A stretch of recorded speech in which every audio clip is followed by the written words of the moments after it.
Bonjour, nous sommes le mardi 11 juin 2019 et mon exposé va s'appeler « Pour Trump, une grande victoire et une grande frayeur ». Mais avant, je voudrais vous parler d'un article que je viens de lire dans le Financial Times et qui a un rapport avec le fait que mon radiateur est chaud. Le chauffage s'est remis en marche parce qu'il fait froid à Vannes. Il faisait 8 degrés quand je suis sorti ce matin pour faire une course. Et ce que l'article dit dans le Financial Times, c'est que non seulement la température va augmenter, mais les écarts au cours de l'année vont augmenter. Je crois que c'est ça qu'on observe en ce moment. Et ça va faire augmenter la consommation d'électricité. Donc, consommer plus d'énergie, brûler plus de charbon et de pétrole. À moins qu'on emploie du nucléaire, ce qui n'est pas une bonne idée en soi, et ça va encore aggraver le processus. C'est ce qu'on appelle une rétroaction positive. Positive ne veut pas dire que ce soit une bonne chose, dans ce cas-ci, une rétroaction négative, c'est une rétroaction où les effets se neutralisent, diminuent régulièrement.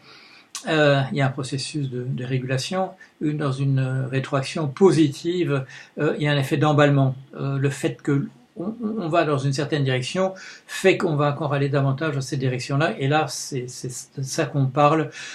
Le réchauffement climatique est dû au fait que nous consommons trop de charbon et trop de pétrole, et pour essayer de compenser ça dans le chauffage, voilà, chez nous, on va augmenter encore cette consommation. Alors, grande victoire de Trump. Quand Trump a une grande victoire, il faut le reconnaître. Malheureusement, c'est une grande victoire qu'il obtient en utilisant ces tactiques de brute, mais ça a marché. Ça a marché. Il a menacé donc le Mexique d'augmenter les droits d'accise, les tarifs douaniers le 10, c'était quoi, hier, de 5%. Sur les produits qui venaient du Mexique, et qu'on augmenterait ces droits jusqu'à 25% au 1er octobre, eh bien ça a marché.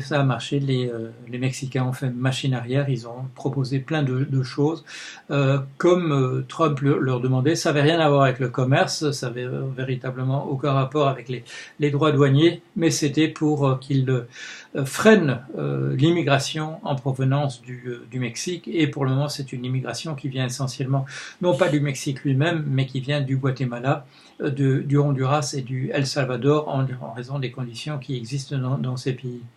Et donc ça a marché. Le Mexique a accepté d'ajouter une force militaire de 6000 soldats à la frontière avec le Guatemala, de surveiller davantage les points de passage aux États-Unis en provenance du Mexique, d'organiser des camps qui seraient financés partiellement par les États-Unis. Bon, il y a quand même, je dirais, un peu comment dire, un quid pro quo, comme on dit en anglais, c'est-à-dire un processus d'échange. Une des règles aussi feront que les pays comme le Guatemala, qui voient des flux d'immigrants venant de El Salvador et du Honduras, vont eux aussi essayer de freiner le processus. Trump essaye d'introduire une loi qui ferait que un migrant qui vient d'un pays se retrouverait dans le premier pays qu'il traverse, c'est-à-dire au Guatemala s'il vient du Honduras et du El Salvador, et pour ceux qui viendraient du Guatemala, qu'ils soient arrêtés au Mexique. Donc, grande victoire pour Trump. Il avait été particulièrement furieux que le New York Times ait dit à propos de l'accord, oui, finalement, c'est des choses qui étaient déjà dans les tuyaux depuis un certain temps. Il était furieux parce qu'il s'était lié à ne pas dire exactement immédiatement l'accord avec le Mexique, et du coup, il était particulièrement furibas. Il avait raison dans ce cas-là. Ce qui est dommage, évidemment, que ce soit ces tactiques de gougnafier qu'il a emporté dans ce cas-là, mais il a raison sur un point, qui est que les méthodes traditionnelles n'avaient rien obtenu de négociation de pays à pays entre gens civilisés. Alors, puisque les tactiques de gens civilisés ne marchent pas, il s'est tourné vers les techniques de gens pas civilisés, et dans ce cas-ci, ça a marché. Alors, grande victoire pour lui. Ça va malheureusement l'encourager à continuer à utiliser ce type de bras de fer, mais il faut reconnaître que ça a marché. Alors, grande frayeur quand même pour lui, liée à un événement qui a eu lieu hier. C'était la commission du Parlement américain consacrée à la commission judiciaire, où étaient interrogés un certain nombre d'experts, 3 juristes, et Monsieur John Dean. Monsieur John Dean, qui a été le conseiller juridique de la Maison-Blanche à l'époque de Monsieur Nixon, et qui a joué un rôle considérable dans la mesure où il a d'abord suivi les instructions du président Nixon, avant d'être la personne qui a jeté l'éponge et qui s'est rangée du côté justement là, du Congrès, du Parlement, de l'Assemblée nationale américaine, et a été la première personne à vendre véritablement la mèche. J'ai regardé tout à l'heure, je n'ai pas retenu les noms, c'est une longue interview qui date de l'époque, et il s'agit d'un représentant du peuple, d'un député américain, le premier républicain qui a, lui, jeté l'éponge du côté justement du processus d'impeachment, qui a réclamé l'impeachment en disant si nous ne lançons pas ce processus d'empêchement, de destitution du président, alors il n'y a plus aucune règle qui existe. Si ce reporter de MSNBC a reproduit cette interview dans une vidéo, enfin il est passé d'abord à la télé dans une vidéo, c'est sans doute pour encourager certains parlementaires du Parti républicain pour en appeler à leur sens moral là aussi. Qu'a fait Monsieur John Dean? Il avait d'abord écrit un rapport préalable avant de se rendre à la séance hier. Donc, durant la séance, il n'a fait que répéter des choses qui étaient déjà dans sa déclaration officielle préalablement. Qu'est-ce qu'il y a dans cette déclaration officielle? C'est en texte serré sur 8 pages, il y a énormément de matière, ça prend quand même un certain temps à lire. Il y a 8 parallèles entre la présidence de M.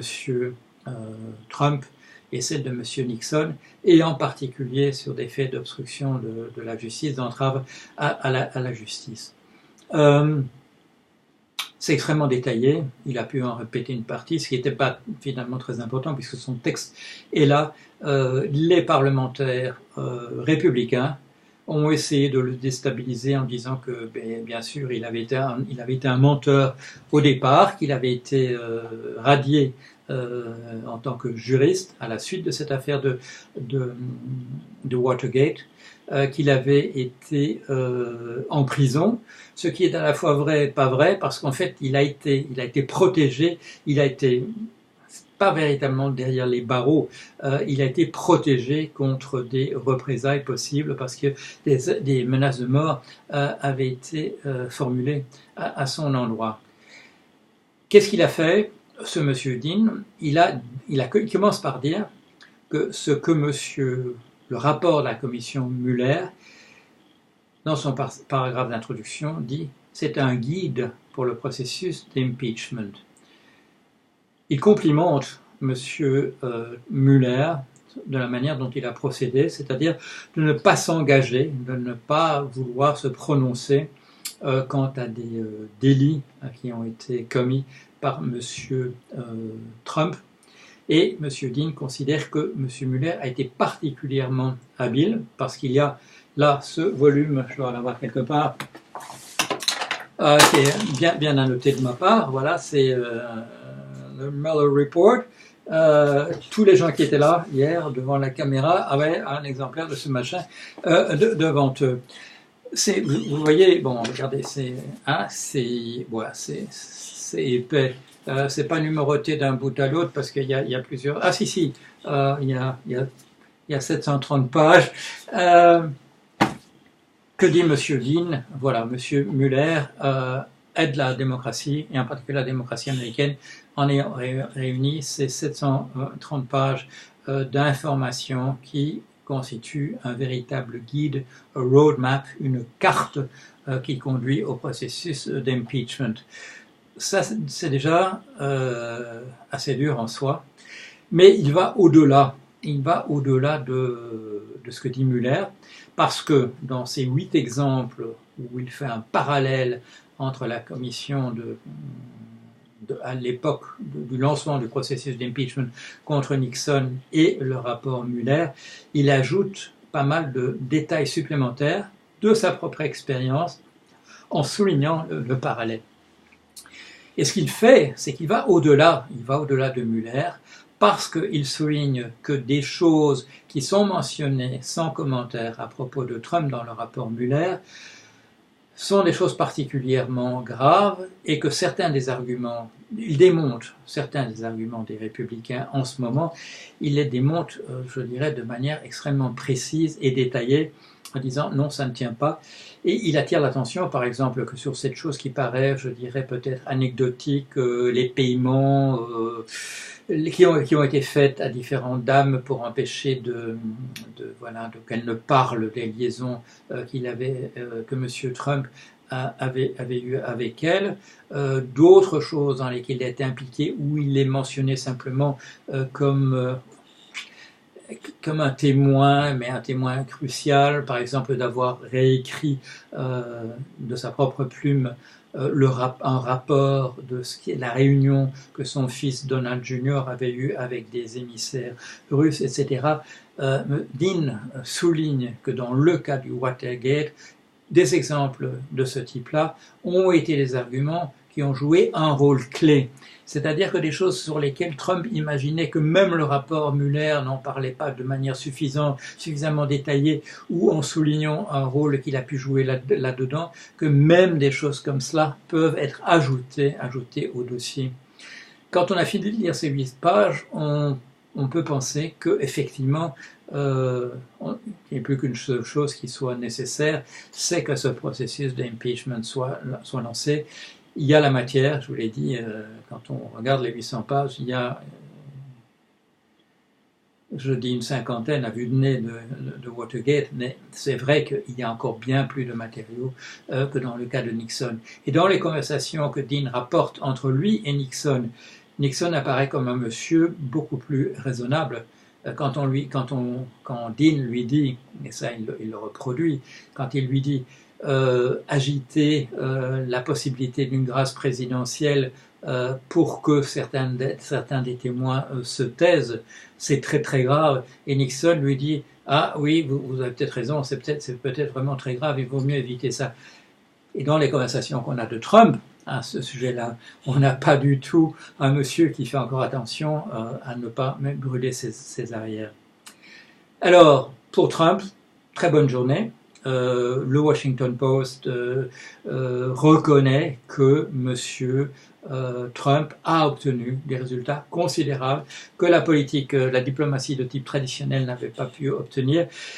Mais autour de lui, on doit avoir la pétoche, parce que ce que Dean souligne aussi, c'est que la plupart des gens qui ont acquiescé avec Nixon, qui l'ont aidé au début du processus, qui ont fait un certain nombre de choses, ça s'est très très très mal passé pour eux.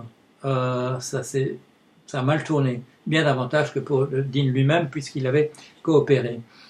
À la lecture de ces 8 pages de Dean, des gens comme Madame Sarah Sanders Huckabee, le porte-parole de Trump qui n'a pas arrêté de dire des bêtises, un certain nombre de ses collaborateurs à la Maison-Blanche, Madame Hope Hicks, je ne vais pas ajouter des noms, doivent se sentir un peu mal aujourd'hui parce que M. Dean a fait des parallèles. Il ne les a pas nommés nommément, il n'a pas donné leur nom, mais un certain nombre de personnes en lisant ces 8 pages ont dû avoir des sueurs froides et il est bien possible qu'un jour plus tard, il les ait toujours. Le parallèle est saisissant. Il aurait donné 4 exemples au lieu de 8, mais avec les 8, il y a eu une accumulation considérable. Et quel était son rôle ? il était conseiller à la Maison Blanche, conseiller juridique à la Maison Blanche, le même rôle que M. McGahn, Don McGahn, qui a joué un rôle clé en donnant beaucoup d'informations à la commission Mueller, mais qui refuse maintenant de venir témoigner. Et là, Dean lui dit non, il va chercher pas à fouiller dans la loi pour lui dire non, vous êtes en position où vous devez, c'est un devoir pour vous en tant que juriste, en tant qu'avocat, d'aller témoigner. Et il envoie et il mentionne un certain nombre d'articles de loi, de jurisprudence, de décisions, si je m'en souviens, en 1974, qui soulignent le fait que le conseiller juridique de la Maison Blanche est une personne qui est au service de l'institution de la présidence et pas d'un individu en particulier. Et il inclut ça, Dean, dans un principe général qui est que le représentant que l'avocat d'une personne juridique est l'avocat de la personne juridique en tant que telle et pas des individus qui la représentent vis-à-vis de l'extérieur. C'est une très très belle leçon, de droit par ce monsieur qui a joué un rôle important dans l'histoire des États-Unis. Et mon sentiment, c'est qu'il a joué hier un rôle important à nouveau. Ça fait quoi, 26 plus 19, ça fait 45 ans plus tard, il a à nouveau joué un rôle capital dans l'histoire des États-Unis. Il avait suivi Nixon au départ, il s'est racheté, j'ai le sentiment qu'il s'est racheté une seconde fois, on en saura plus bientôt. Voilà, allez, à bientôt.